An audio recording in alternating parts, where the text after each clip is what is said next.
সাবেক নৌমন্ত্রী শাহজাহান খান গ্রেপ্তার। আওয়ামী লীগের সভাপতিমণ্ডলীর সদস্য ও সাবেক সংসদ সদস্য শাহজাহান খানকে গ্রেপ্তার করা হয়েছে। মাদারীপুর ২ আসনের সংসদ সদস্য ছিলেন শাহজাহান খান।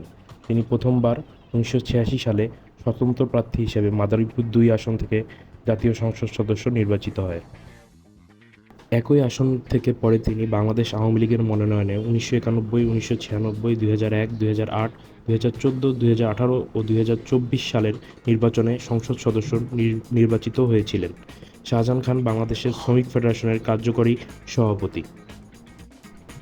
গতকাল বৃহস্পতিবার রাতে রাজধানীর ধানমন্ডি এলাকা থেকে শাহজাহান খানকে গ্রেপ্তার করা হয়।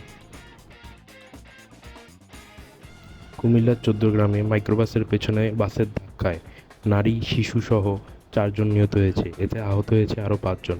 শুক্রবার সকালে ঢাকা-চট্টগ্রাম মহাসড়কে নানকড়া এলাকায় এ দুর্ঘটনা ঘটে।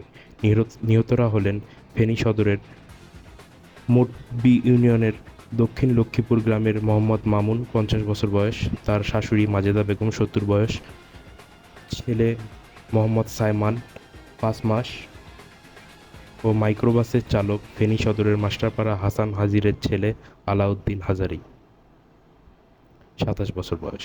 দুর্ঘটনার তথ্য নিশ্চিত করেছেন মিয়াবাজার হাইওয়ে থানার officer incharge OC Mohammad Raisuddin.